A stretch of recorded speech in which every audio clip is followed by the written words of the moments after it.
Tonight, the bell rings and the stories begin. Welcome to the ride.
With the limited sound emanating from the words coming out of my mouth on this cold, snowy, wintry, whatever you want to call it, last day of January, it is us beginning officially the road to WrestleMania. Welcome to the React show, the post show of the Royal Rumble 2026. This is the early evening Wrestlemaniacs. I have the People's Choice Don Rodriguez. As always, I have the newbie in Sumo, the big guy KG, who's habitually making his hot pockets. I'm not making no hot special guests. We got Flying Brian hanging out with us. And before I say his name, I am quite sure he is doing this intentionally not to be on camera to display a new background graphic. But we have the Midnight Rider once again after last week coming in to grace us with his presence.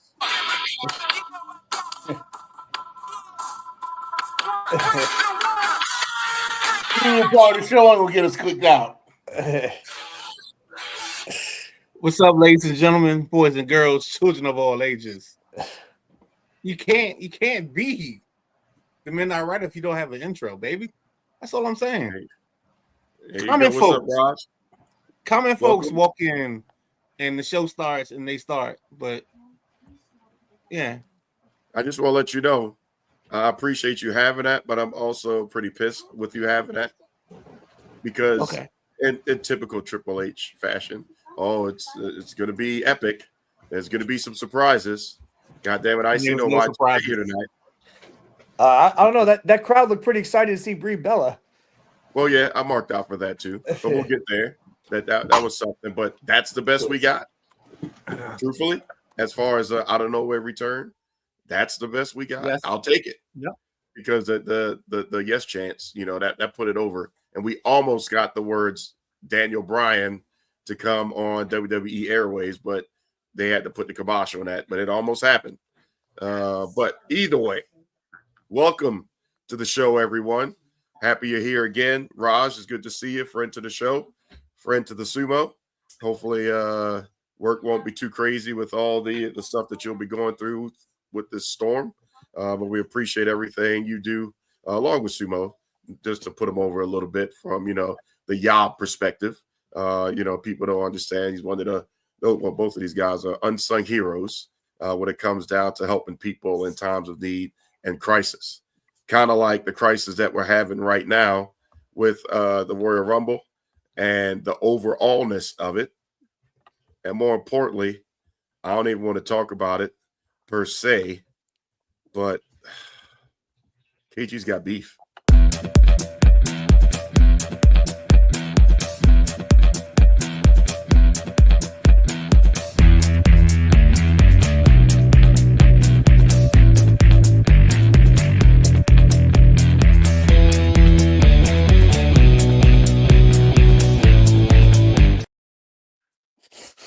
KG, you said it twice.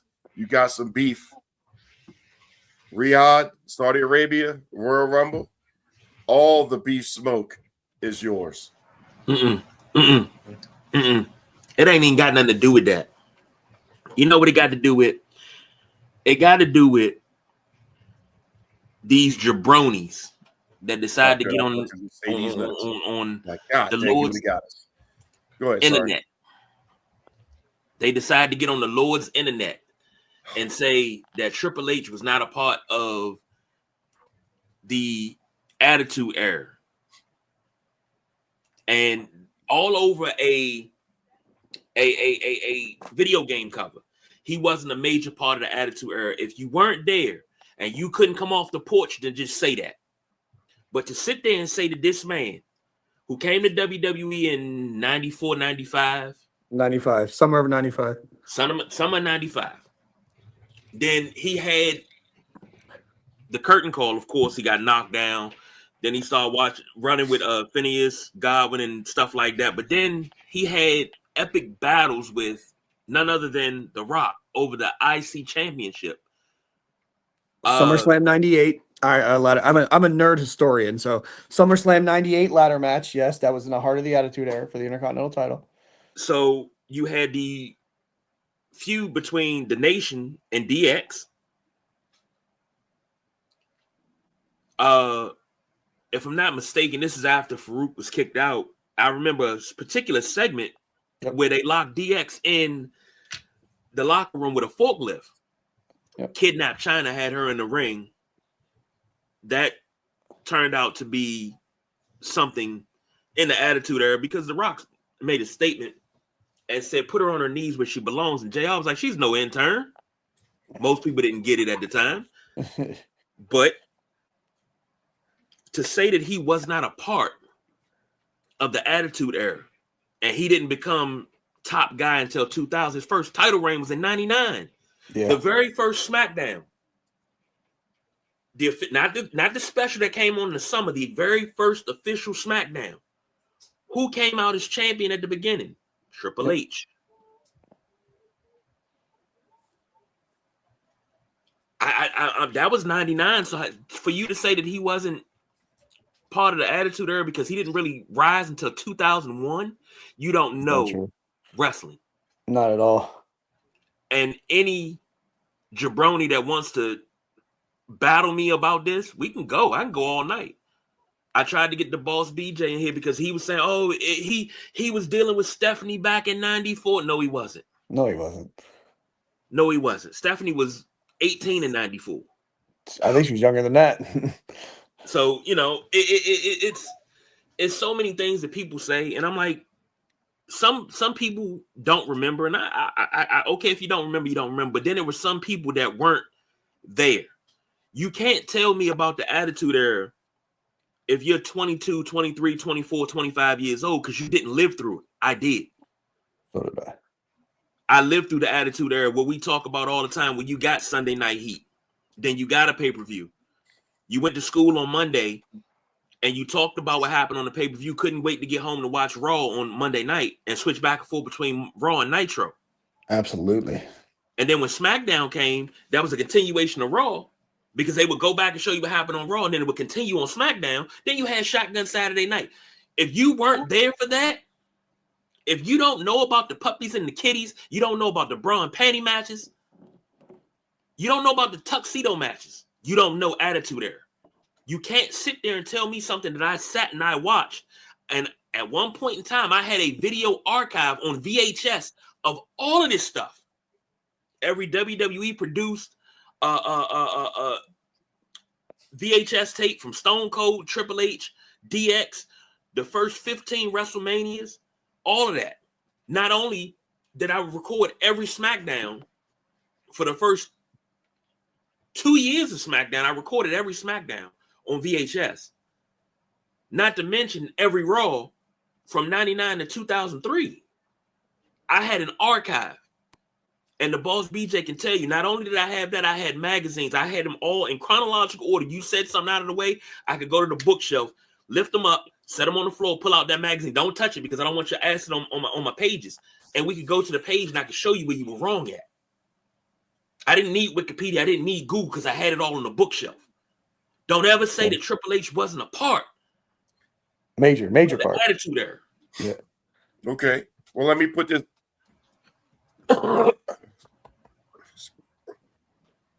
Got me choked up. Sorry. Let me put this out here to the group. Dave Meltzer and Vince Russo have gone on their podcasts and they've talked about Triple H this past week, stemming off of the video game. So you're talking about it from the social media standpoint, from folks that are within the industry, quote unquote. Here's what they're talking about.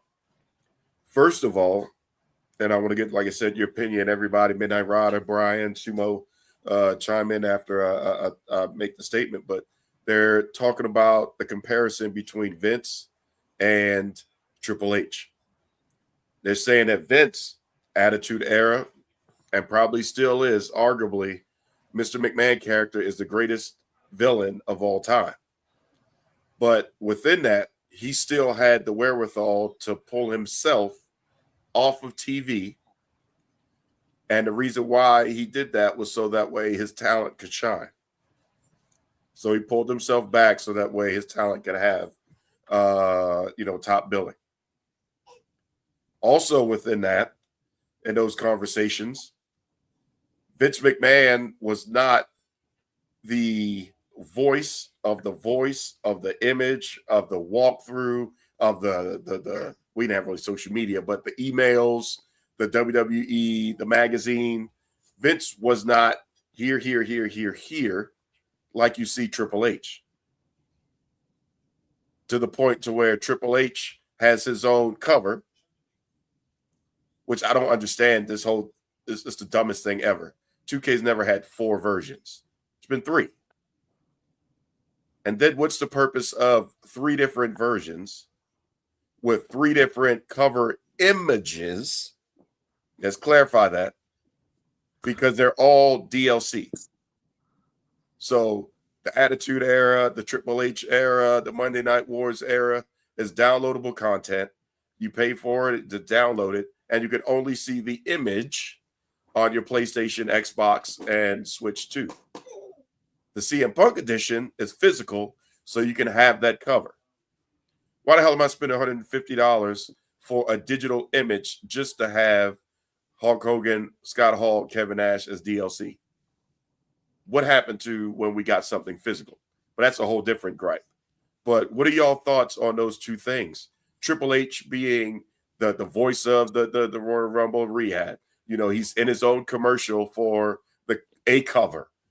CM Punk isn't in a commercial yet for his true cover, physical cover, but we've seen a Triple H commercial for a cover, a digital cover. We'll hear Triple H at WrestleMania. We'll hear Triple H and the opening crawls. I mean, he's there a lot. And Vince McMahon was not.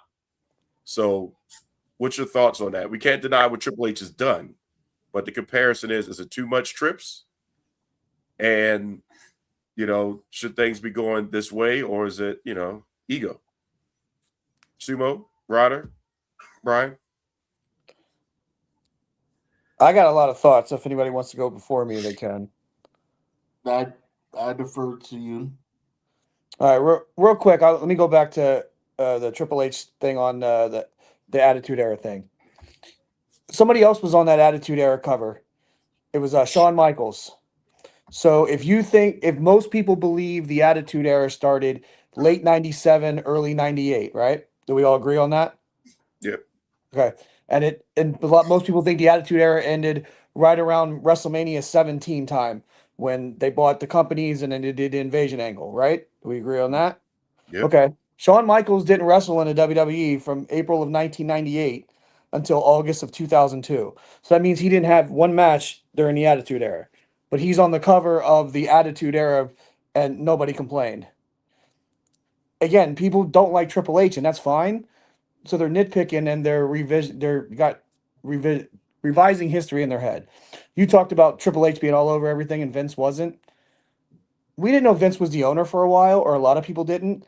every Royal Rumble, if you go back and watch the 90 Rumble, 91 Rumble, 92 Rumble, Vince is in the beginning of the card announcing every wrestler in the Rumble. Now, knowing that now we know he's the owner and he's all over everything, but back then he was just, I guess, the announcer, so it was different. But was that also ego driven at the time? Vince's face was everywhere. And in the Attitude Era, he was on the cover of St. Valentine's Massacre poster by himself.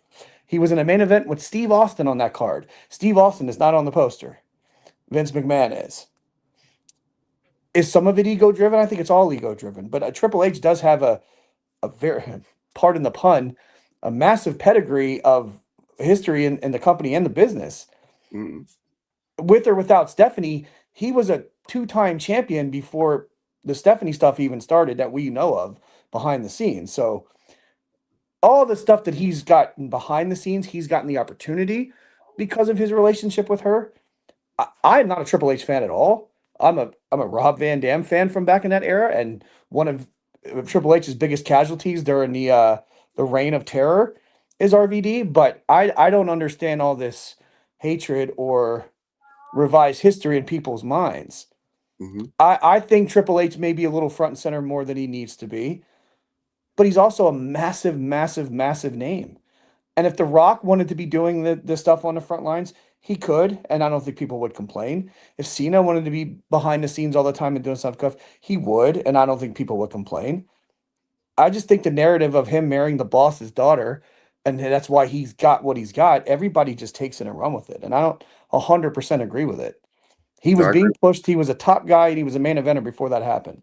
Now, again, that might have took him to the next level and gave him some power that people don't like, but people also forget all the things that Hogan did behind the scenes. And if you don't like Bret Hart, you think what he did was wrong behind the scenes, that he should have jobbed to Shawn, and on and on and on. But right now, Triple H is just the center of attention, and he just gets a lot of heat. I was pissed off about the Attitude Era cover because of Shawn Michaels being on it. That always bothers me that they include him in the Attitude Era legacy, because he's not part of the Attitude Era. I know he was there as a GM and stuff like that, but he's not. He's not part of the Attitude Era. I know he helped it, started DX. He got hurt, wasn't there during the entire boom. And that's a narrative that they've changed over the years. And just the fact that nobody complained about Shawn Michaels being on the cover of the Attitude Era, that he was not a part of, but they complained about Triple H, just shows the bias and just shows the revised history. Okay. Well, let me ask you this before we go to Ryder. Should we punish Shawn for getting injured? I don't know if punishing is the right word. Because, Triple H got punished for the curtain call. Yeah. And, that was kind of like the unofficial Attitude beginning because, in that period, that was something that was just unheard of, that they broke kayfabe. But without Shawn and Triple H and DX, just those two, even we'll set China to the side for the moment, WWE would have not had any catalyst to go up against the NWO. There's nothing that they would have had that would have put things. I mean, it laid the foundation, if you think about it in that vein, as well, for what was to come, even Austin 316, because that put Triple H in certain positions to where he got injured, but it worked out for Stone Cold and not so good for the curator of the DDT. But should we punish Shawn even though he wasn't there? Not because he left, not because he chose not to. He got injured, which happens. So they had to make something out of nothing and pivot. But at the same time, if those two hadn't been there, they would not have beaten WCW. 83 weeks would have been out of business really quickly. So what's your thoughts, Ryder? And then we'll get to Brian because Ryder, you've been quiet. Sumo, you've been quiet. No. Let Brian finish his thought. Okay, cool. No, So you guys are good. I don't punish Shawn for getting injured. I just there's quotes on that, but I mean, some people have said that the same thing you said. Well, maybe this doesn't isn't a parallel, but in 1991, Jeff Hostetler won the Super Bowl for the Giants because sorry, his name just jumped out of my head. Phil Simms was hurt. Who gets the credit for the win? Hostetler does. Shawn got it started and got DX going but he got hurt and wasn't involved in the era for the entire era. And Triple H took over, and like you said, DX was a competition with the NWO. They invaded WCW and all that stuff. Sean had anything. That's all Triple H. Another reason why Triple H being, the way he's being criticized for being on the cover is ridiculous. Again, Sean's great and he's one of the all-time greatest. He's a huge major factor in the new generation era, and he's a huge major factor in the era after the Attitude Era. But he wasn't a key player in the Attitude Era. And another guy that's not on the cover, and I'm guessing it's because of personal reasons, is Foley. And Foley was a huge, huge part of the Attitude Era. And he's not on it either. But I guess that might be his choice. But Agreed. there's a lot more issues with the cover than just Triple H being on it. Yeah. I'd say my issue with the cover, my issue isn't with Triple H being on the cover. I like Trips. I just don't think there needs to be that many versions. Well, that's fine. It dilutes what they're trying to accomplish. The goal is always to get people to buy the most expensive version. But now you're getting me to choose between which quote unquote cover image I want to buy. That's because they think the marks will buy them all. Buy the DLC afterwards. To which, if you're smart, you just buy the standard edition with CM Punk and buy the DLC you want. Yeah. So I just think it's a stupid move by 2K, unless they announce, one of these versions is going to come with something physical. The last physical version that they had was the John Cena edition that came with a piece of the ring. I still have mine. I hope it is worth a little bit more now. And then the last major one before that is the one with, I think it was WWE 2K18 or something like that. I can't remember which version. It came with a Funko Pop of Hollywood Hogan that is now worth considerable amount of money. So I still got that thing set aside, but I don't know. But Ryder, Sumo, what's your thoughts on, is it ego, nepotism? Should Triple H have this much front and centerness? Y'all okay with it from a fan standpoint? Sumo, go ahead. It's like Flying Brian was saying, it's got a lot to do with ego. I mean, Triple H did make himself into something, into somebody. And one of the reasons why they put him in that position is to be pretty much the face of the executive branch of WWE. Yes, but McMahon was probably without a doubt the greatest villain, greatest heel in sports entertainment history, and he wound up. He wanted to get off of the spotlight. He wanted to get out. Hence the exploding limousine. He wanted to take himself out. How do you going back? Like I say, always going back to Cornette. How do you miss me if you won't go away? Mm-hmm. So yeah, to take him out of that position, to put somebody else in that position to be the biggest heel, opens him up to other things that he needs to be doing behind the scenes as president, as owner. So, but in Triple H's case, he is a name. He was a wrestler. He's a multiple-time world champion. People know him as such, and he's in a position now to where he can control things. And so, is him being on television or him being in the front center like this all the time, always doing the press conferences and always showing up at different stuff and whatnot? And is it ego? Yeah, it's ego. Why not?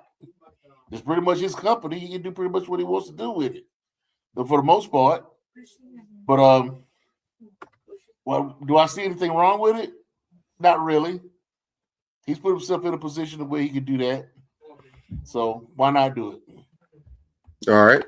Before we get to Ryder, first of all, welcome to the show, King Tyler World 1. Happy to have you on this early evening on the mothership.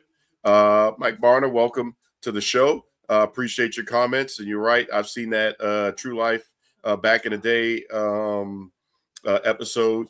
Triple H did have a lot. I mean, Triple H has done a lot. You can't deny it. behind the scenes. He's a student of the game and definitely appreciate it. So yeah, that was a good watch back in the day. Missed the WWE Network, but Midnight Rider, what you got for us? What's your thoughts? You've been passing it off. Now it's your turn. No, I mean, it's when you walk through life and you have to take the steps that I take. It's hard work being the man, the brand, the person, and the being that is the Midnight Rider. And as the Midnight Rider, when I think about the Triple H story, I think Vince McMahon did an excellent job of making himself the villain, because he made it so clear that no matter who else was in the storyline with him, he was always the bad guy. He was always the person that you wanted to hate. And I know, you know, when y'all watch these shows and you look at me, you want to say, hey, I see greatness. You know, I love the guys that do the show, Don Rodriguez, Nubian Sumo, Big Guy KG. But when you see the Midnight Rider, you see greatness. You have this epiphany. But Thank you, Sumo. like Vince McMahon, sometimes I got to go into the shadows. I can't be here every week. I can't do this every day. You know what I'm saying? So like Vince, I know what it's like when you have to live in the shadows to allow other people to be great. So with that being said, I'll pass it on to the Big Guy KG. Thanks, Sumo. I guess snow isn't the only thing we'll be shoveling. Yeah, one job last week. Weekend. You didn't watch last week's episode or listen to last week's episode, definitely go back and see exactly how the Nubian Sumo did not protect this house. And this is what we have now, is the ego. No, it's not. You don't have the ego. Let me finish. The ego personified, because he beat our resident historian, quote unquote, for wrestling and sports entertainment in a simple head-to-head challenge of which one is the best gosh darn entrance. Yeah, one job, Sumo. One job. I mean, when That's you all. go 1-on-1 with perceived, I'm gonna say perceive because it didn't happen to be that way. The great one, and you come out victorious. I mean, the world has to bow down to your greatness. That's all I'm saying. Go ahead, KG, because I don't want to do this too much. We got 2 more rounds to go, just so you know. So that's 2 out of 3 is coming. KG, and then I got another bomb for y'all to drop on y'all. Okay. Well, let me say this. As far as Vince being probably the greatest heel, anytime you sacrifice your daughter to be put on the Undertaker symbol, and it was you all along, that right there, I'm good with that. I got no arguments with that. Number 2, I gotta disagree with Flying Brian. Shawn Michaels is just as much as a part of the Attitude Era as Triple H, because number 1, they started DX together. Those vignettes, the in-ring, everything. Even when he was GM, he was around. But as far as the shock value, he ushered that in. He helped usher that in. He may didn't have a match, but he was a big part of the Attitude Era. Shawn Michaels and Triple H are one of the reasons that a lot of kids got put out of class for telling people to suck it and crotch chops. Now, as far as Triple H goes, people forget that he himself is a part of what? The Clique. What did the Clique do? The Clique ran backstage. They ran creative. They ran Vince. That was Nash, Hall, Shawn Michaels, Triple H, X-Pac. That's the Clique. You forgot one. Who I forget? You tell me who you forgot. And anybody can chime in. Trivia question. We'll let who's the always forgotten member of the Clique? Just Incredible PJ Polacco. That is correct. Oh, really? He was the guy that they used him as the bag carrier before Triple H was in the company, and he never Aldo Montoya, and but he was never an official. Well, he was a job guy, but yeah, if you listen to some of some podcasts and stuff, they talk about he was like the unofficial Click member. Yep. Okay. Hey, I treat every day as a learning experience. I just learned something new because as much as I love and know, I didn't know that. Yeah. So, but a lot of people say him getting with Stephanie is what elevated him to this status. No, remember he was a part of the Clique. He had sway. He had Vince's ear. I remember The Rock did a whole promo. Was like, your nose is so big, I'm surprised it didn't break off in Vince's ass. And they showed a bunch of clips of him talking about, you're a great boss, right? Sitting next to Vince, he's just schmoozing with Vince. This is long before Stephanie came into the picture. He had Vince's ear. Now, what he's doing now, yeah, it's ego. But you got to look at it like this. Somebody said this, so I can't take credit for it. You got the two of the baddest kids from high school now run the school board. And Triple H and Shawn Michaels. Like, come on now. The whole thing they used to do with Slaughter, where they wore the visors with the windshield wipers on it. Yeah. The things they did to Vince. The press conference. I did not sleep with that intern. I was up all night. Come on now. Classic. That's one of my favorites. Classic. And now the two bad kids are running the whole damn show. Isn't that the perfect ending to a sequel for Ferris Bueller's Day Off? Ain't it? But it lets us fellow bad kids know that we can change the world one day. So I think it's ego, but I think it's his rightful place.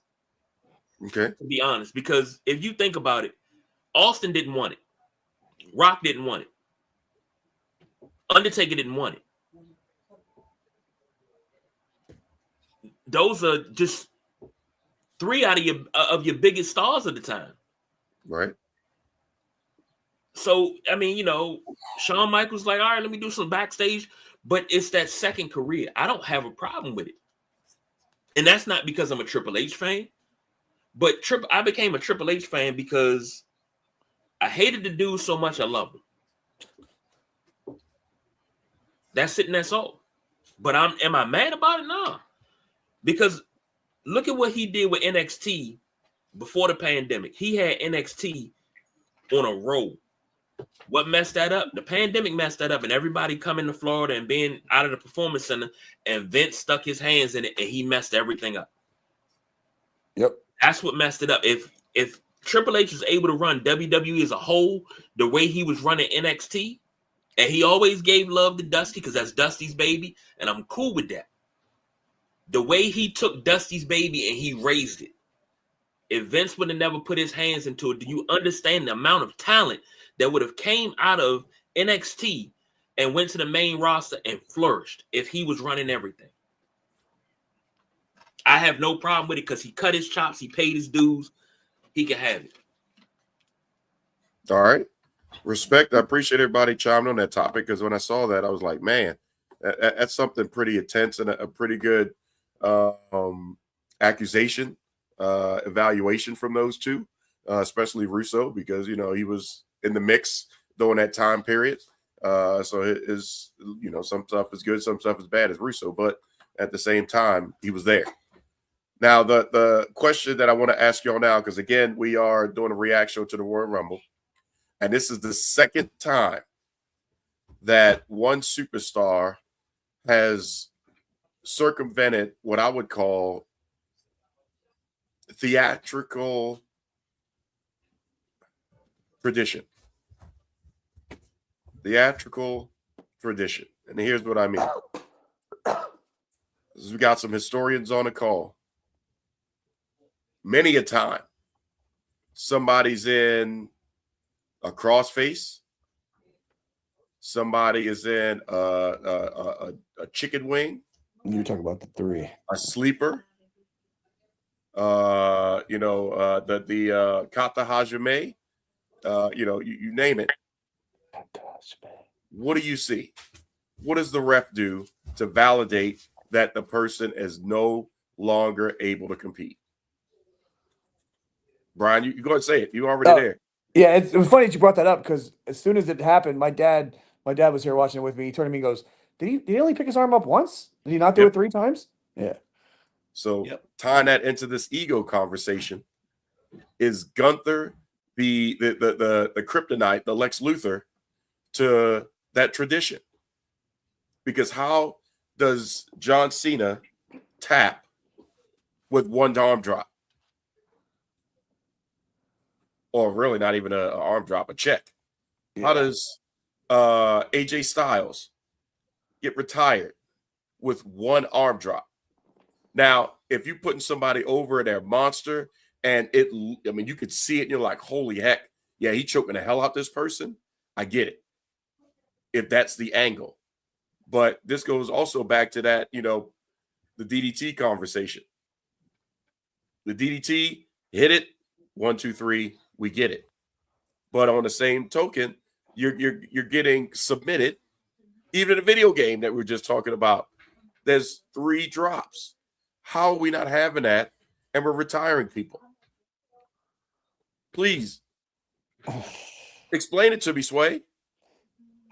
At least give me that for the theatrics. He can still be, done, but at least give me. Technically, Cena should have given the Hulk up. We could have had the twice, and then the second time, 1, 2, 3 done. AJ could at least had 1, 2, 3, and then you thought it was going to happen, but the arm just came down. But what the F? Am I missing something? Is this a new age thing? Talk to me, fellas. I mean, the only thing go ahead. No, I think honestly, we're being lazy. I think we're trying to push Gunther over so much that we're giving him too much credence in these moments. Like, we're trying to live the Legend Killer theme, but he's not killing legends. He's just like, we're giving the legends leeway for it to not be the way it's supposed to be. So I think that's the problem for me. I saw the one, and then all of a sudden AJ Styles is up after the match, and like, what are we doing here? I just don't get it. It just doesn't make sense. If Gunther was this killer of legends, kill the legend. Don't give us this in between. So that's the part I have a problem with. Go ahead, Brian. Yeah, when I saw it, like I said, my dad brought it up, and I didn't really think much of it. I don't know, maybe they're trying to do a UFC thing. They don't really. If you're out in the UFC, they just automatically they grab the arm maybe for a second and pull you off. I don't know. It's weird just to all of a sudden change that for no reason, and it didn't really add to the story, and they didn't really talk about it. Like if Cole would have said, "Oh, normally they check their arm 3 times, but he's so out, the ref." I don't know.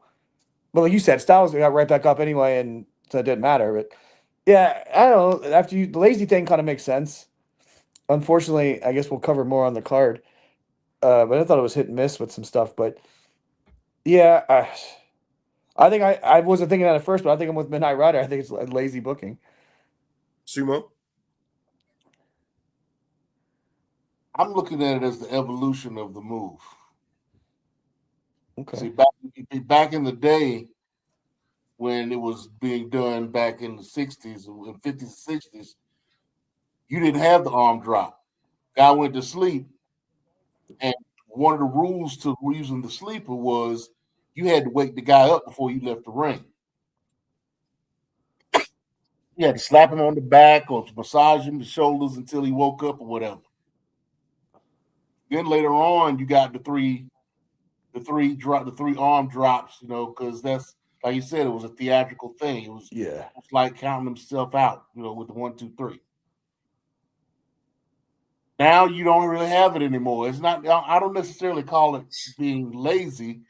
It's just kind of going back to what they used to do, but they're not waking you up anymore. Plus, even if you do put somebody to sleep, they're not selling it. It's not like they stay down on the ground or they stay on the mat through the rest of the time that they're celebrating in the ring. They get right back up, rolling out of the ring, and going back to the dressing room. So it's kind of like lazy. It's almost kind of like laziness, but it's more so the evolution of the move, in my opinion. Yep. And the only other thing I'll bring up, and then we'll go into the first match, which was the Women's Royal Rumble, is we're not doing the 3-arm drop. And to Sumo's point, they're getting up and walking out the ring. Yeah. So we quitting after 1 arm drop of a sleeper, but we're false finishing, a power bomb, a razor's edge, a tiger driver, the shooting star presses, all these other major moves, DDTs, Claymore. We seeing finishers getting false finished, but yet chokehold. Oh, he's done. Wrap that up, B. So that's the only thing I don't like. I'd rather the theatrics. If you're gonna give it to Gunther all the way and make something out of it. Because right now I think he's just a guy to help people cross the finish line to the end. And, I will say though that I prefer this AJ ending over John Cena's ending. Right. But also don't bill it as the year of AJ Styles. AJ ain't make it through January 31st. I'll tell you what my thought was as soon as it happened, because of the way AJ didn't put his gloves in the ring and he put them back on, and I'm like, they're stretching this out too much. My thought, it was almost correct because the signs were there. Gunther would be number 30. You would have a run-in. Yeah. It's AJ. And I'm like, as long as Gunther doesn't get in the ring, AJ can slide in, win the Royal Rumble, go to WrestleMania. He's the guy. It's unprecedented. When Gunther got in, I'm like, well, they still have plan B. AJ could cost or get Roman out of the sleeper that he was in. And then Roman, gives a Superman punch, throws him out. And then Gunther is begging for AJ to be reinstated because he wants his revenge. And there's your WrestleMania finale on U.S. soil. And that's how AJ would go out. But as that ain't happened either. So Saudis won twice today. Shit ton of pyro. And they got the finale of the phenomenal one on foreign soil. And a lot of empty seats. I'm thinking we're still gonna see him on Raw. He does the Ric Flair thing. He's gonna lose here. I think you'll see him go to Raw. Yeah, then he's gonna have to do his last promo on Raw, and then that's when he's gonna give it up. I think it becomes TNA property, and they ride the TNA to the end of the year. I hope. But we started the show. Sorry, go ahead. Before you go, I'm down. I apologize, but I even think he'll go as far as to put his hair into the original AJ Styles hairstyle to give AJ Styles the old boy band look. We'll go boy band look, Aces and we'll go with the pants, and I think that's how he rides out 2026. What if he comes back as Suicide? Yep. We haven't seen Suicide. That's about to say that's a TNA staple. Anybody? We have not seen Suicide in a very long time. So what has it been? 4 suicides, right? It was Frankie Kazarian, Christopher Daniels, TJ Perkins. Yep, TJP was the last one. Chris and then Sabin you had was one. Austin Aries. Austin Aries, that's 5. I want to say Alex Shelley was one. Was he? I think somebody covered for somebody because of injury. Why not go out when you're sold? Because AJ Styles is still I think he believes in the kayfabe. Yeah, exactly. Because if you've got Sports Center and all these people, promoting it, and they're talking about, oh, what a great career, and the Phillies just made a post and stuff like that. AJ can't do it, but if Suicide comes back, and then Suicide is unmasked at the last pay-per-view in December, Suicide comes back, wins the X Division belt, cashes in on option C, and wins the TNA championship, and reveals but he revealed after he does Austin Aries and reveals himself as AJ Styles when he cashes in his option C. No, I'd rather him cash in, don't reveal. Once he wins, he becomes champion, and then he retires. Then he drops the belt. He leaves the belt in the ring. That would keep his integrity, because AJ Styles is retired. Suicide isn't. But now that we've revealed that AJ Styles is Suicide, AJ Styles is keeping kayfabe. I don't know. I just think they planted the seed, and then we lose AJ Styles in January, and that's how TNA needs him at every front. But I'm going to rest my voice for a minute. So KG, if you will go ahead and take the wheel, and let's touch base on the women's Royal Rumble match, which was won by Liv Morgan. Yeah, I'll give my rating of this year's Royal Rumble at the end, but I took notes, and it's been a long time since I watched a pay-per-view and I actually took notes, and I walked from the front of the house to the back of the house and everywhere in between, went out on the balcony, all while watching this pay-per-view because I couldn't sit still. But I had my reasons. This was an hour of I need to go to the bathroom. This was not what I thought it was going to be. I said in one of my notes, BS that Bayley didn't win. But what pissed me off more than anything about the women's Royal Rumble, and I don't know if you guys heard this, I don't know if you saw it, I don't know if you paid attention to it, was how the crowd reacted to Lash Legend. I was going to bring it up, but thank you. Go ahead. When she started going ham, the boos and the overrated chants pissed me the fuck off. Well, they wanted the boos. I guess they didn't. The overrated chance is not what they wanted. Yeah, that wasn't good.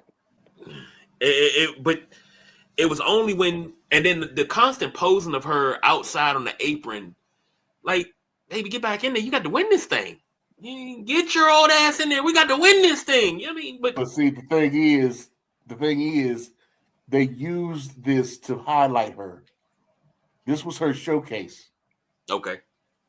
This was her showcase. I mean, for her to do what she did great. Yes, she was great. Yeah, the Rhea Ripley elimination alone. Yeah. She was a standout in this match. And for her to do everything that she did, I mean, it was great. And the fact that they got rid of Nia and brought them in separately added to the fact that, she did this on her own. So, but for that crowd to start the overrated chants and all that booing, yeah, that was a little vexing. Wasn't too happy about that, but Women's Royal Rumble, Midnight Rider, then we'll go to Flying Brian, and then come back to the sumo.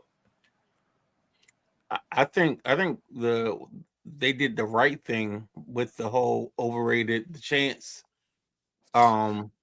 with Lash Legend, because I think they got to give her space to grow, and then she's got to embrace the space that she's in. Not everybody can be the Midnight Rider and embrace their greatness, but she might be able to, and she can do it. She will turn this character around and make things great. I don't know what that was, but okay. Maybe that's the Midnight Rider emphasis on the Midnight Rider, or talking about the Midnight Rider in third person. I don't know. It was supposed to be a rim shot for that joke you was telling. Yeah. But no, I just think Lash, she did a great performance. I mean, I think she stood out throughout the course of it, and I think Oh, whoops. yeah, we got everything going on. I think she just made things work for the event that we were having, because she wasn't overly what's the word I want to use? I don't want to say overly aggressive, but she wasn't extremely dominant, but she was also pliant in the moments where she had to acquiesce to, like what's her name? Like acquiesce to Bailey and to some of the other lighter weighted wrestlers. You know, like she still sold the kayfabe and still sold the business. So I think she did a good job overall. But I think we know that somewhere after WrestleMania, Lash Legend is going to be in the mix as a woman's champion, whether it's the US, whether it's the heavyweight title or whatever it is. She's going to be in the mix for sure because she's over enough. I don't know who has next. So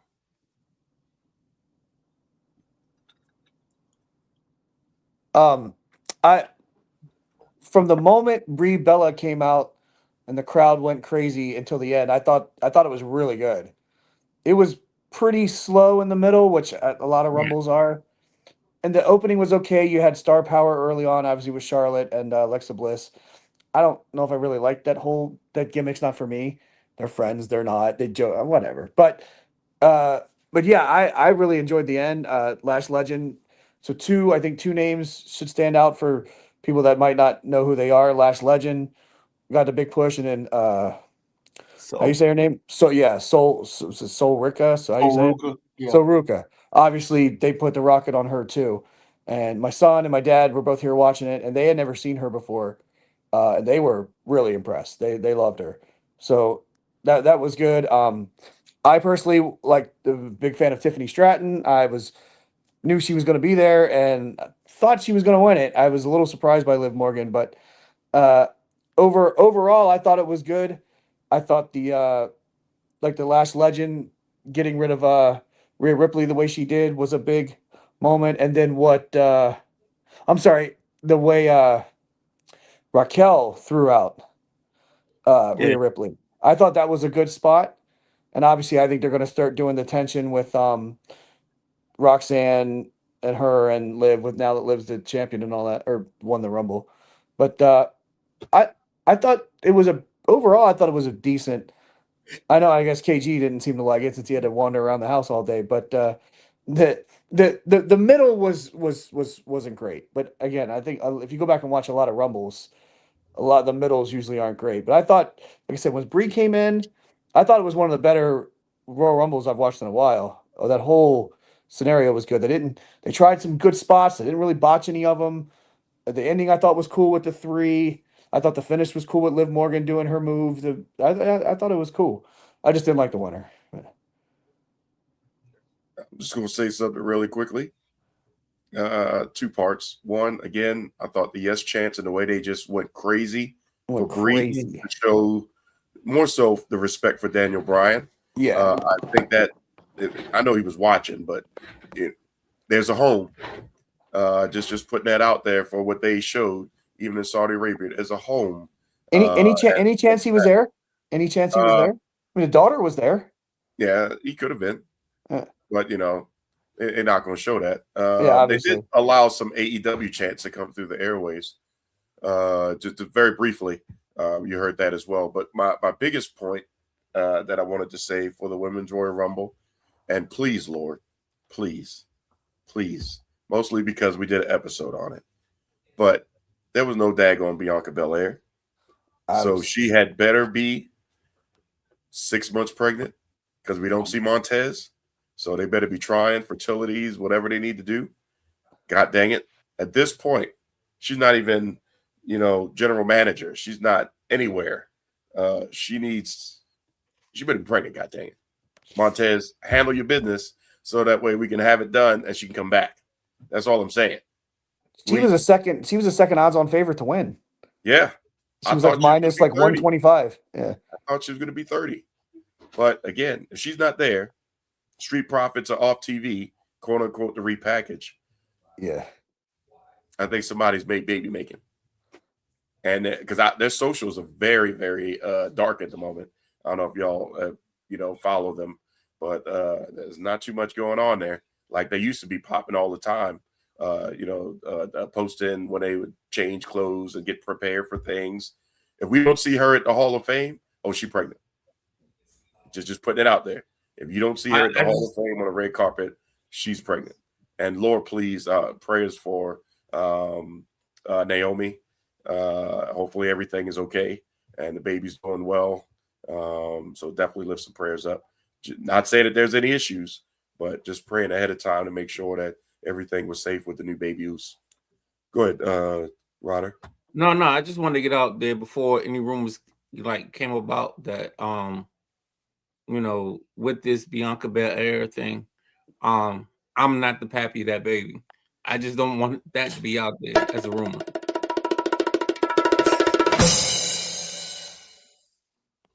We got to get a badum bumch in there. We got to get. Yeah, you got to get that way. That's terrible, whatever you're doing. That's just a drum roll. No, that's actually apropos for the Fat Poet. So you should take some respect. No, the Fat Poet is different. After that, we should be clapping, right? No, because never mind. I'm not going there. Go ahead. I'm sorry. Try to put you over on Facebook. Midnight Rider be out there. When the wind blows with the snow across my brow, I make sure that I, the Midnight Rider, watch the Wizards and the Commanders and then do my podcast. Yo, that is so hater. But I get it. What? I'm just trying to put you over. If you're doing the poetry, it's okay. It's all right. I told you, say take your hat back off. in the day. The hell with LL. Yeah, go ahead. I got you. Let's go. Just keep your hat on. It's a children's show. Yeah. All right, KG, what was the next match of the night? Well, next up was AJ Styles versus Gunther. We touched on that, but to really, really get into it, the note that I took with this one was AJ Styles goes out like that, and it's I don't. Reminds me of the Matrix, didn't it? Matrix 1, when Switch and Apone was dying, and you hear, not like this. Not like this. I said to Dario, as I was doing my pace through the house, I said, they let AJ Styles go out like this. Granted, I know he got to go out on his back. Cool. But why didn't he get to run up the way Cena got to run up? Cena got all the last year. He announced his retirement. He got all the last year. We didn't even make it out of January. And AJ Styles is gone. Like, AJ Styles ain't no chump, man. From Ring of Honor to TNA to really think they were going to do the same exact thing for him? Go ahead, Sumo. So do you really think they were going to do the same exact thing for him? Maybe not as long and drawn out, but you got to give me something. Like, you got to get a guy. Storyline. That's why I thought the run-in at the men's rumble as the main event, and all that stuff would make sense.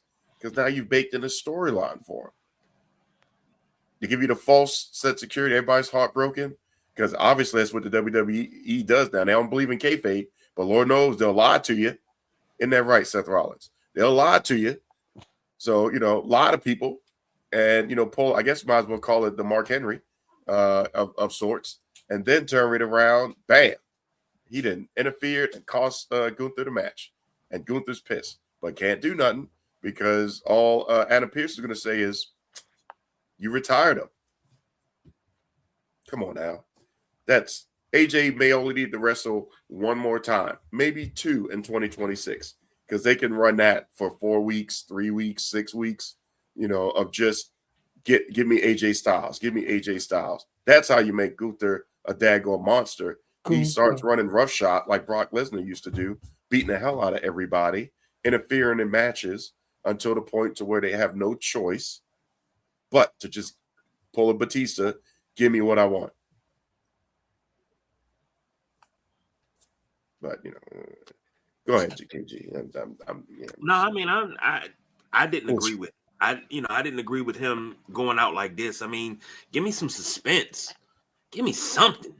So, Sumo. Yeah, I think we put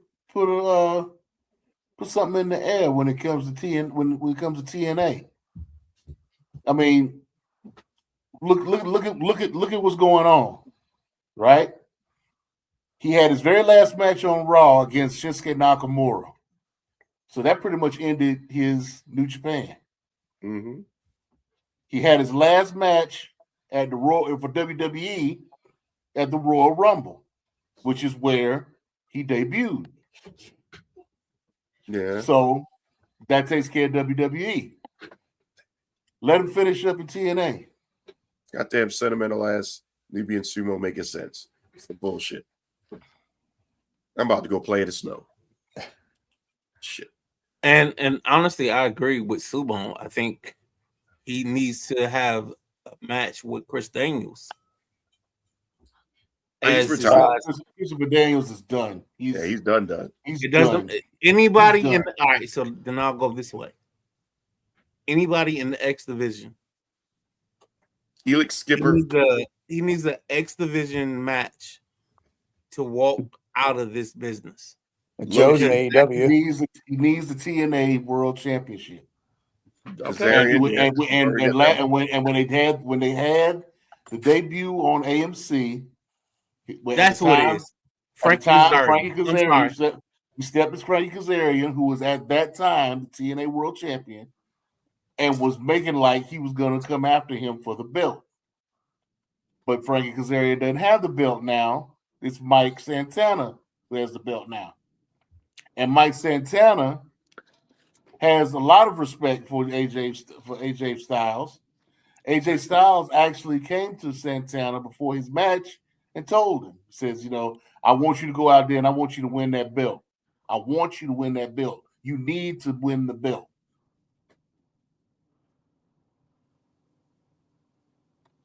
Okay. I think that's a setup. That's what I thought. I didn't think that it was going to end in, January 31st. That, there was nothing else coming. That's what I'm saying. That's what I'm saying. They're going to do something different with him than they did with Cena. They weren't going to go out. They weren't going to have this long. Because, I mean. But what about the who was he going to wrestle that would make any sense as far as nostalgia in WWE? Really?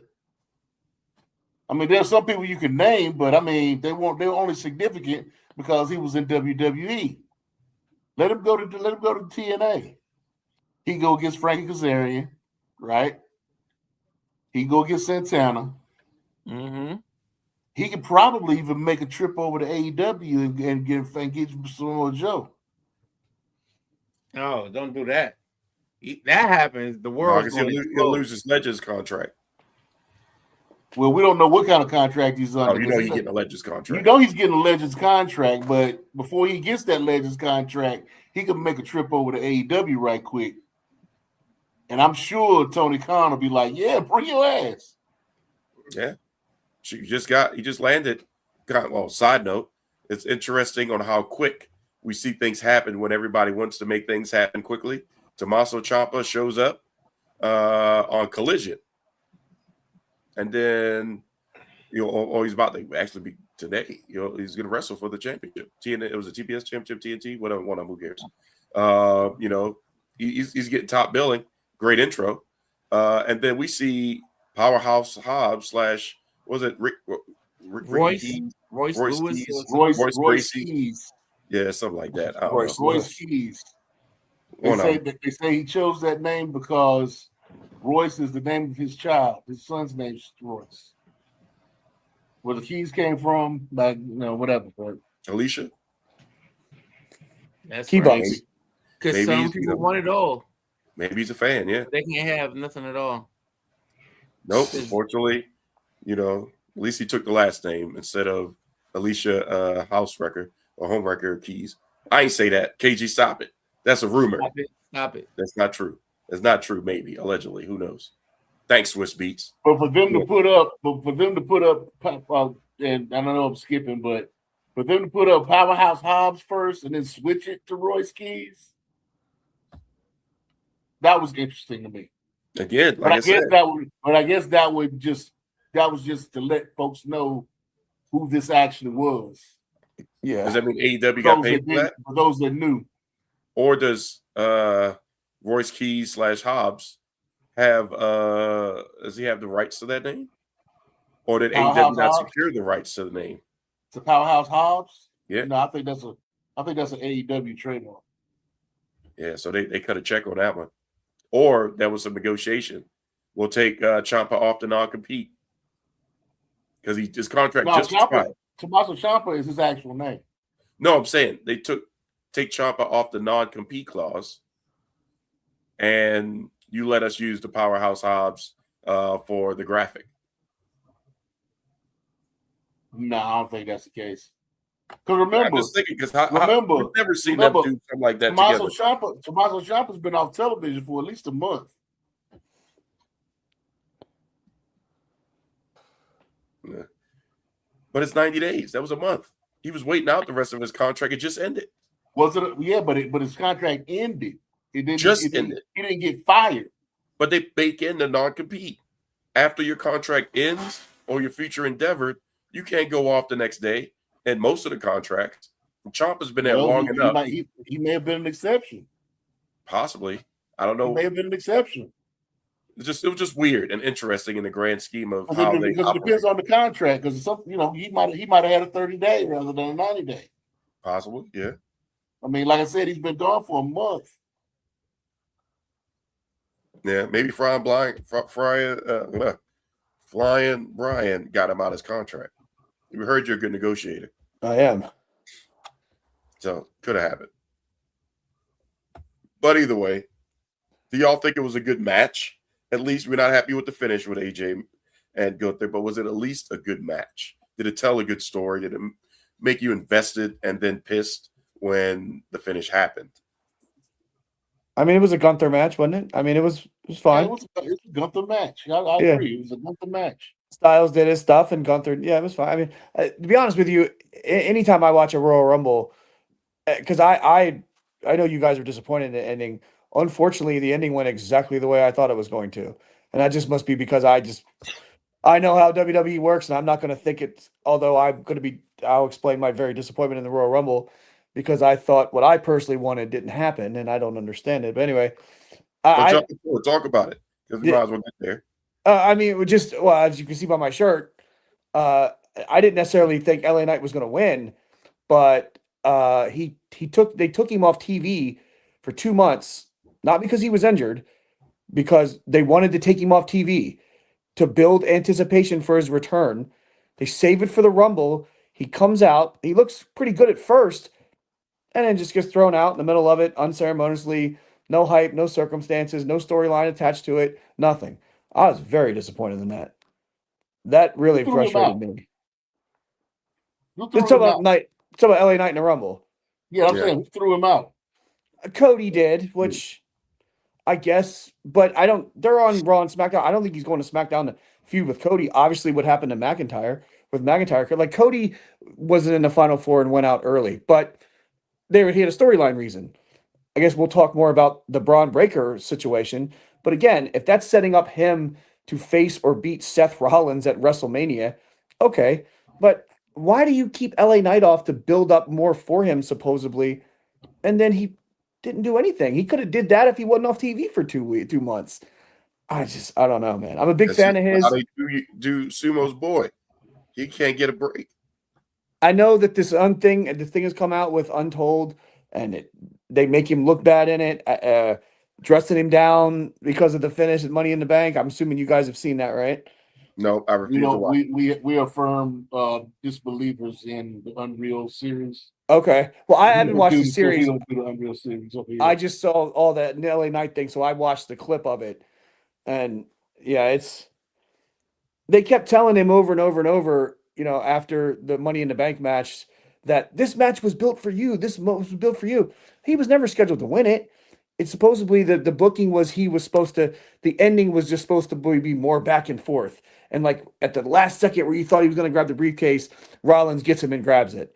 And that's not, I guess, how the finish went. And they were like all over him over it. He was going to lose. Who cares? Like what? I thought the finish was fine back then. It was back and forth a little bit, and Rollins won. Whatever.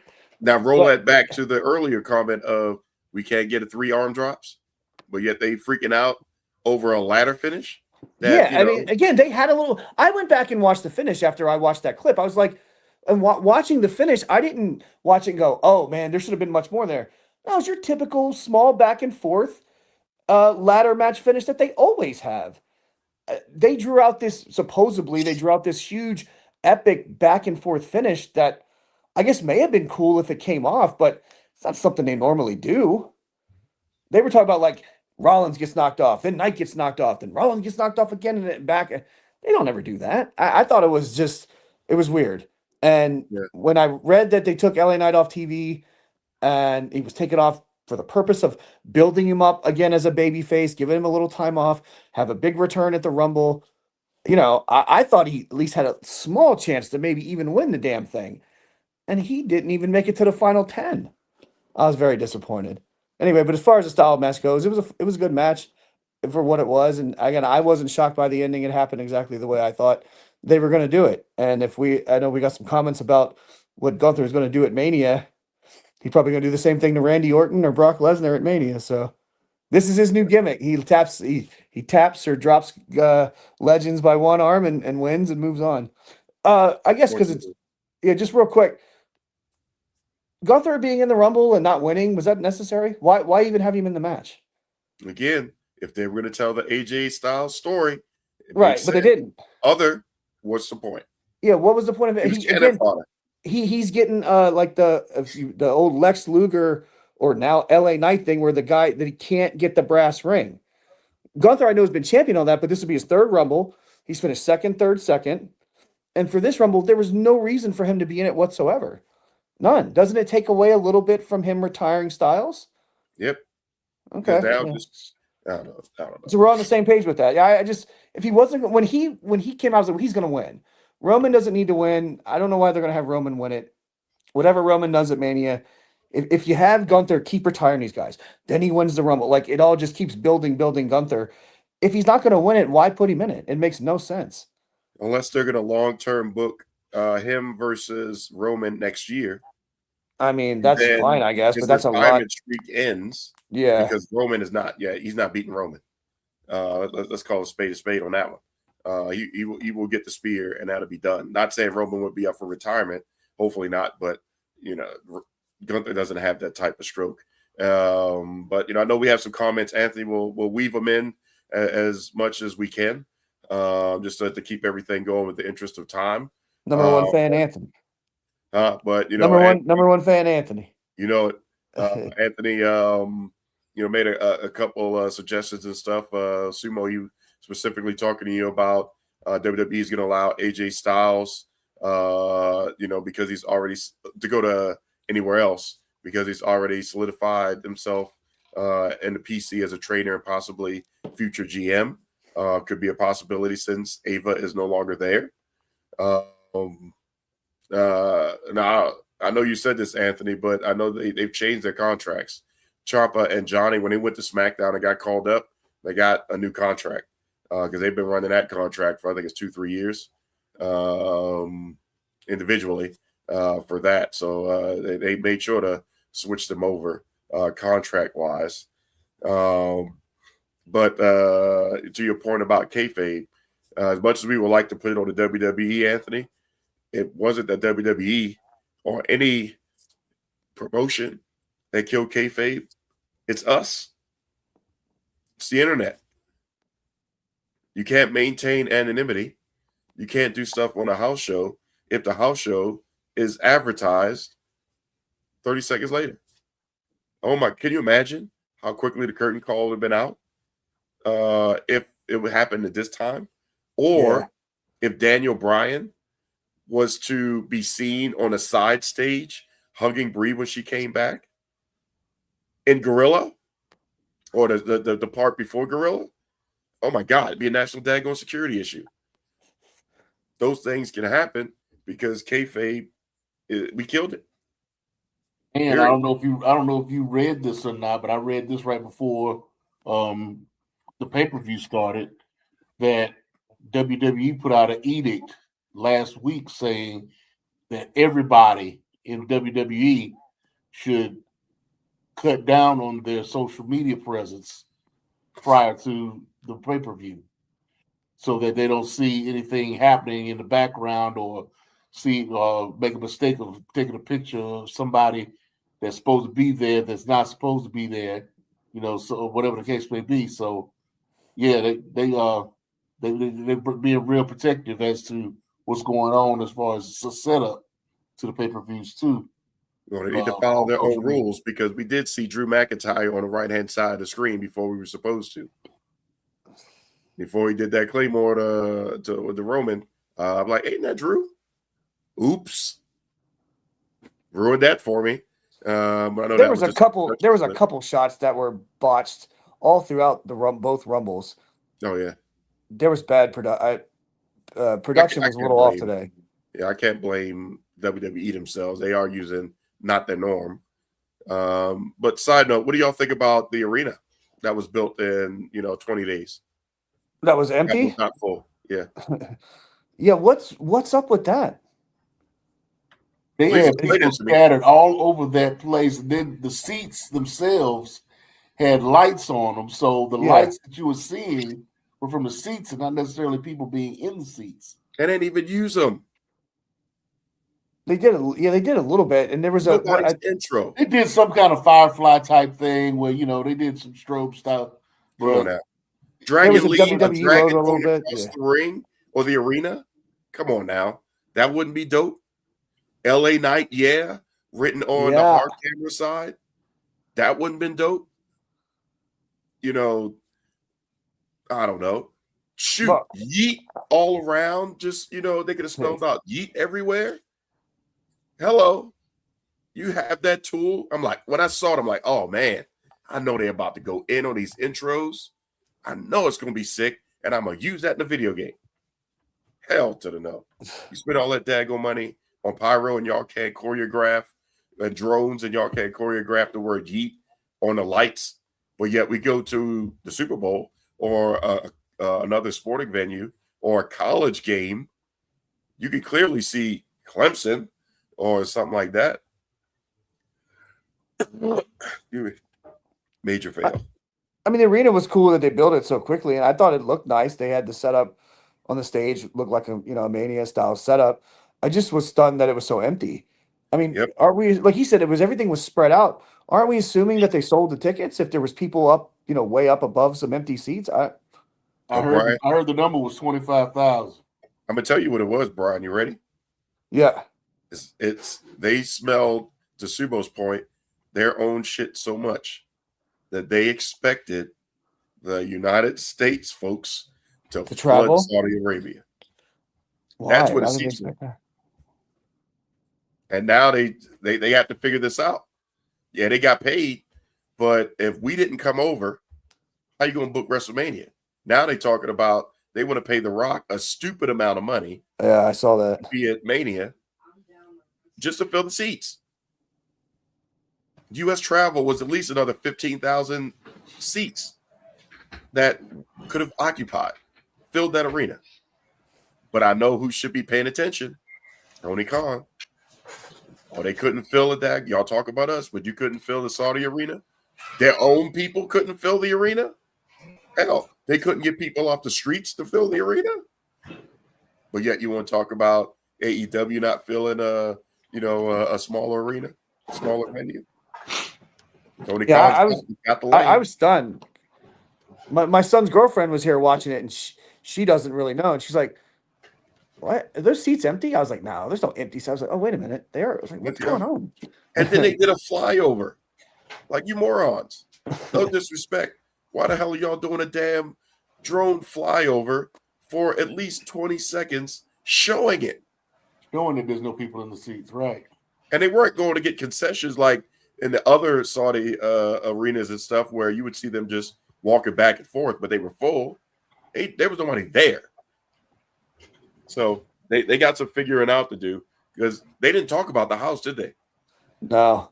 But that's about, like you said, 25,000. I think that's how big the arena was, but that wasn't how many people were in there. No, I think they said it was 25,000 people there. They said 25,000 there. How big is that place supposed to be? It's way more than 25,000. Well, it better be, unless they're just blowing smoke. I mean, if that was 50, 60,000 seats and there was 25,000 there. Well, we do know that they elevate their numbers. So. Well, of course. No, there's 93,000 people at WrestleMania 3. Everyone knows that. Every single one of them. Everyone knows it's true. Andre the Giant weighed 650 pounds in that match, and Hogan slammed him. Everyone knows that. For the first time ever. Yes. Andre had never lost before. He had never been slammed before. And there was 93,000 people there. Everyone knows that. Anthony, we did see that. We'll get to that towards the end because that's something epic that we saw. Let me say this. Go ahead, KG. You got. I said this last week. I said you guys are talking about the build up. You did this whole build up and nobody showed. Nobody showed up. You mean to tell me we do a Royal Rumble in Saudi Arabia and you only get 25,000 live fans? Now, we did Lucas Oil Stadium last year and it drew 70,347. So I don't give a damn how much money they're paying you. They're not putting butts in the seats. And out of that 25,000, I'm going to be honest, it's probably about 5,000 seats empty. And I'm being generous with that. And that crowd was disrespectful. And they had no energy. Yeah, I'm going to call a spade a spade. Were celebrating Cena and all this other stuff throughout of it. Yeah. Would they have sold out if they would have mentioned certain people were going to be there? Because kayfabe is gone. Should they have just said, and returning for the first time, Brie Bella? You think that would have put butts in the seats? Man, you would have got more pop on the dad on Monday Night Raw in I'm about to say the MCI Center and Capital One Arena. You would have got more of a pop there than you did at the Royal Rumble. This was a dull crowd. Look, let's put this in a nutshell. And I know we don't talk politics on this show, but let's call a spade a spade. People are scared to travel to Saudi Arabia. Yeah, people are scared. People are scared to travel almost anywhere right now because they're afraid that they're gonna be able to get back home.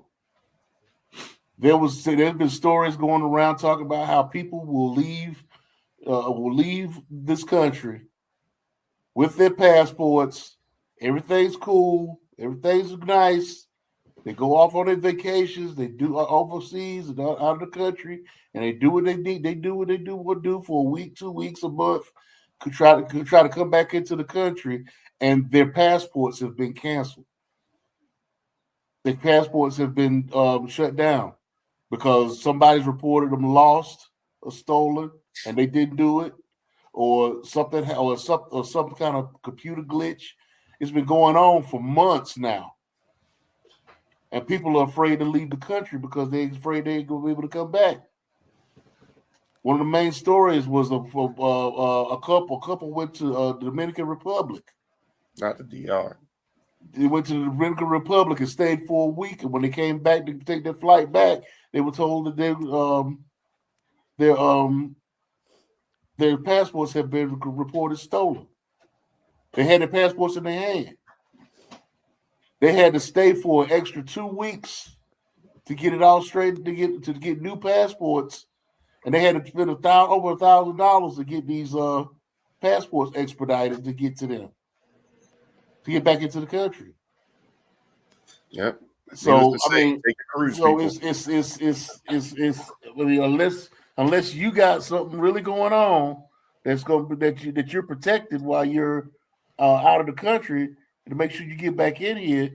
A lot of people aren't trying to go because hey, did you notice green shirt guy wasn't there? You sure he wasn't there? I saw somebody with a long green shirt. That wasn't him. I don't think that was him. He wasn't in his normal spot. But I could swear I saw he was there because I saw on social media that he was signing autographs. I think that was him, but I don't know why he had a long shirt on. And then somebody else that I've started following, Alan Ohms, who's a guy I know talked about TickPick a while ago, but he was the influencer that does a lot and put me down with the TickPick stuff. But he was there. I'm shocked that he went. But yeah, even the line outside to get there was like, dang, it's not that many people. So as you say that, I'm like, man, I hope he come back. Or they can make it back. But long story short, take a cruise. You get on a cruise ship with your passport. As long as you get back on that cruise ship, you good into the U.S. They can't play that mess because the cruise ship is responsible for letting you on. But yeah, if you want to take that flight, enter at your own risk. Better know Liam Neeson. Tell him come get you. I wasn't taken, but my passport was messed up. I need you to come get me. Just saying. Well, all right. Well, go. Sorry, KG, because I was going to start bringing us back down to earth here. Yeah, that's what I was going to say. I was going to ask you, gentlemen, how did you gentlemen feel about Sami Zayn getting screwed? Yes, yet again, he was supposed to be Saudi Arabia's Mansoor, but he got screwed yet again. If we did picks, we all would have unanimously picked that he wasn't going to win. Yeah, he did what he needed to do. He on SmackDown was his flowers. Once he spoke Saudi, and they popped, that's all he needed to do. That was the biggest pop of the night. Yeah, of course. It always is. So that's it. And he knew it. He knew it. I mean. Yeah. Look at his demeanor as he's coming down the aisle all this week. Usually he's jumping, bouncing around, and slapping hands and running around and everything. Just walking down the aisle. Yep. He's barely acknowledging anybody. He gets to the ring, he does what he does, and whatever. But he's not. He wasn't doing his usual shtick whenever he came down to the ring. So yeah, he knew he was being used for the fact that he could speak Arabic, and that he is Muslim, and that he was being used. He knows that. He knew he was going in there on a losing cause. Use that man as a token. Pretty much. I mean, they've already got Drew McIntyre already ready for the WrestleMania. They've already got it factored in for WrestleMania as champion. So, and he ain't going against Roman. I can tell you that now. It ain't gonna be Drew and Roman. That's not. No, it's gonna be Roman. It's gonna be Roman and Punk. And it's gonna be Drew and Cody. Yep. But I will say this, and unfortunately, I'm future speaking. But you could do it with this Royal Rumble. You're more than welcome to go watch it again. That way you get your ESPN fee worth. But go back and play a drinking game if you drink. Doesn't have to be alcohol. It could be something. I don't know, whatever your vice is. But just take a sip for every person that looked weird as they were running down to the ring during that entrance rap. The only one that seemed normal, LA Knight, Bailey. Well, throw Brock Lesnar out the mix. Him and Roman, they walked. But anybody else that ran, as much as they want to give Titus O'Neil, all that stuff, these folks looked, I can't say the word, but they looked a little special as they were making their way down to the ring. And I'm like, well, Oba, Sumo, come on now. Thank you, Anthony. Oh, he found a little extra saxon for that. You saw him. He found a little sassy, little extra sassy for that spot. He gave it to him, boy, didn't he? He gave it all to him, boy. That's what I'm talking about. Please give him a match at Mania so that way they could give him the Obafemi treatment. I don't know what it'll be. Hopefully they could get Winston Duke to just be there and walk out with him with a bunch of shit. It's WWE. They can get Jabari out there. They can do it. They can make that happen for WrestleMania if they wanted to, or something to that effect. But yeah. So play that drinking game. Next year, we'll do the same thing. So KG, jot that down because I don't know where it's going to be. But if it's another long ramp, please, that was just comedic. That made me chuckle the entire time. It's like, look at these folks. They just look so weird just coming down to the ring. Nobody looked like a superstar with the exception of a couple people. It's just weird. Oh, no, Anthony. Don't you speak that stuff. Sumo will buzzsaw kick you. Talking about that's his natural thing he does. Yeah, that's bullshit. ain't nothing natural about that bop. Nothing. And I shouldn't say this. Just go ahead and say it. I really shouldn't say this. Say it so that way it's not me this time. It's the Nigerians. They're all Nigerians. Obafemi, Moose, and Big E. Right. All three of them do just unnatural stuff with their interests. I'm like, Big E, take Big E out of it. He was just comedic. He was playing his role within the New Day. He was just taking everything to the extreme. I give Big E a pass. He was playing the character. Moose with the shoulders and everything. Yeah. Moose, I give you that one. And Oba, we know what he's doing, but at least it got him over, got him to the dance. I guess. Now, I didn't like the shot with him in the ring, and he does certain camera angles at NXT. It made him look bigger when he would do the lean back and stuff like that. Especially the last image we had with him with the NXT Championship.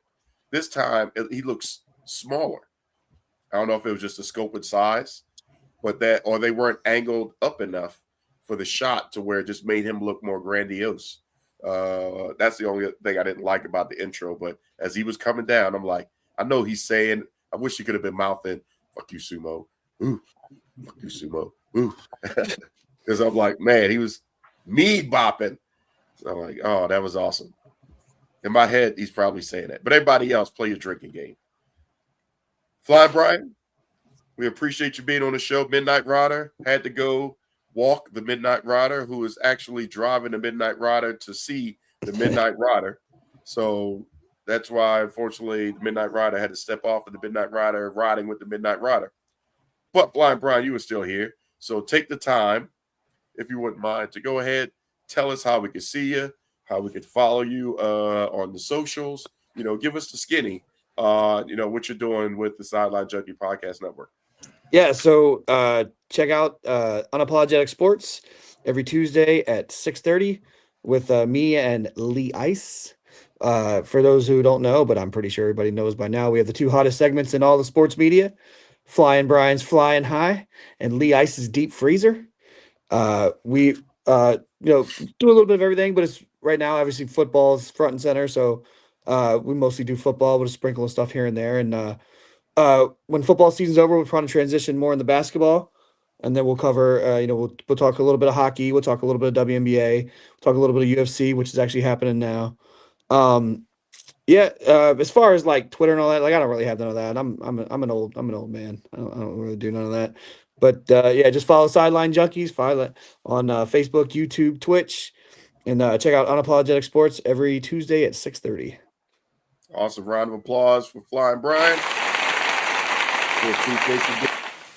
Sir. KG is always. There you go. See, now Midnight Rider, technically that's how you put yourself over. You let somebody else do it. But I guess if the Midnight Rider is putting the Midnight Rider over, that may be somebody else. I don't know how that works. We're gonna have to look at the family tree. Somebody, KG, make the Midnight Rider just flesh out his family tree so we know where the Midnight Rider which I don't know. You know what I'm talking about. I don't know how that works out. Do they all look alike? Because I mean, there could be some handsome dudes and some handsome women. I don't know how the Midnight Rider family tree works, but if we get it, we'll put it out there for you guys because the Midnight Riders met the Midnight Rider, and then they had a Midnight Rider, and then the Midnight Rider became great, and then that Midnight Rider married the Midnight Rider, and then had another Midnight Rider that gave them twins. So you had twin Midnight Riders. So there was two riding at the same time. It's a lot going on. So however we figure that out, that'd be awesome. Sumo, as always, appreciate you. What shirt you wearing? Go ahead and give us that. And what you been sipping on? It's just some old school Bullet Club stuff. Out of respect. I feel like I got a lot of it, so I mean, I'm still gonna wear it. That's right. You just never know. Cool.